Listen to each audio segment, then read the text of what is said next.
Okay, now I want to talk a little bit about neurobiology and how mood disorders damage the brain, and then also the concept of neuroprotection, because a part of what we're going to talk about today also are how some of these drugs may protect the brain from being damaged and may actually facilitate the repair of a damaged brain. Okay? Here's one of the big culprits is hypercortisolemia, and this is a normal, absolutely essential stress hormone released from the adrenal glands, and it facilitates fight or flight responses. It also plays a role in shutting off the stress response once people are out of danger. But hypercortisolemia is where it's released in abnormally large amounts so that it becomes toxic. And you see this in both unipolar and bipolar depression, and in a meta-analysis completed about a year ago, it's looking like about 59% of people that have major depression also have hypercortisolemia. So not everybody, but better than half of people have this. And you can get this checked. You can you collect urine for 24 hours. You can look at cortisol levels in the morning and evening and compare it. I mean, there are well-established lab tests to determine if you have hypercortisolemia. Now, hypercortisolemia, we'll talk about the damage it does to the nervous system in a minute, but it's not just having toxic levels of this, but also, of course, is how long you're exposed to it. So the likelihood if somebody at the age of 22 has a major depression, they don't get it treated, it lasts for 7 months and it goes away, and they had hypercortisolemia, probably the amount of damage done is minimal, okay? But what about the person who's had 5 episodes, each one lasting a year, or what about the person who has bipolar 2? Now, I don't have the slide up here, but a good study shows that people with bipolar 2, on average, once they're diagnosed, once the episodes get started, spend 53% of their life in depressions. Okay? So we're talking about extreme chronic exposure to toxic levels of cortisol should they happen to have hypercortisolemia. Okay, the neurotoxic effects, there's several of these, but the two main ones are, one is damage to the hippocampus. Now, this carries two problems. One is the hippocampus itself is very much involved in affect regulation. So the more hits it takes, the more damage it takes, then the less capable the brain is of controlling intense emotional reactivity. But the other thing, and I bet you've seen this in many chronic depressed patients, even when they get over their episode, they'll say their memory's not good. The hippocampus is so critical for new learning, for the ability to take in new learning and be able to remember that. If people have had months and months of exposure, they have enough damage to the hippocampus that they are left with what could be permanent memory problems and therefore learning disabilities.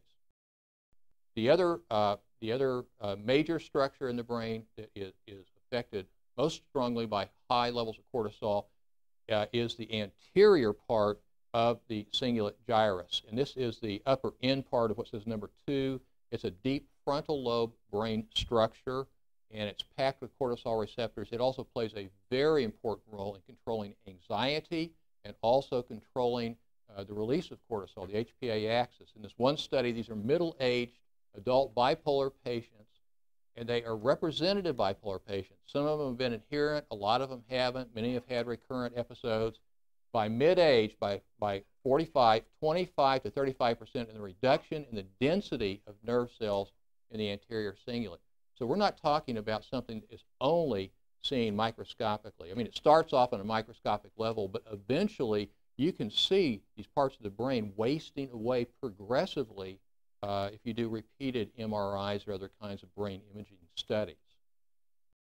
Okay, BDNF is short for brain-derived neurotrophic factor, and there's a family of what are called nerve growth factors, and BDNF is the one that's probably been studied the most, and it's a protein that's made in the nervous system. And as you can see here, plays an ongoing role in cell repair. And all of us, even if we don't ever have any brain injuries or hypercortisolemia or what have you, our brains get old. So brains wear out. But they typically do not replicate new nerve cells, so you have to maintain the ones you have in operational status. A more recent finding is that BDNF can be sort of the guardian of the cell if the brain is exposed to high levels of cortisol. And what happens here is that the cortisol molecules coming in and bombarding these cells, BDNF comes, locks onto the cortisol molecule, and cuts it in half and renders it non-toxic.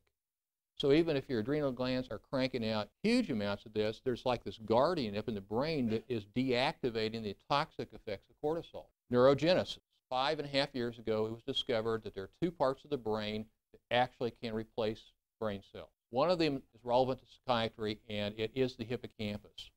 Even if there's been damage to the hippocampus, it is possible that if you have adequate amounts of BDNF, that this can activate the production of these proteins and actually stimulate the birth of new nerve cells, which is referred to as neurogenesis.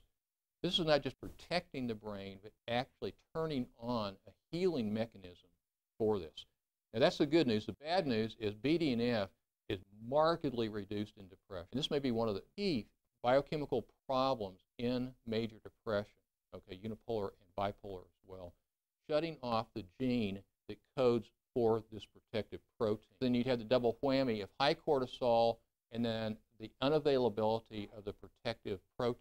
The good news part of this is it can be restored by antidepressants. All classes of antidepressants that have been studied so far turn on the production of BDNF. The exception is the over-the-counter drugs have not been tested like St. John's wort. The SSRIs and the SNRIs and all the different classes turn on BDNF.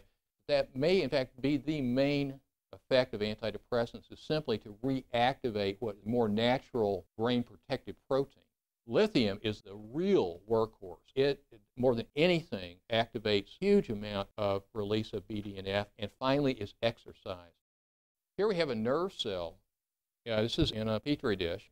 Then it's exposed to BDNF, and look what happens in 24 hours in terms of sprouting and growth of dendrites, which connect with other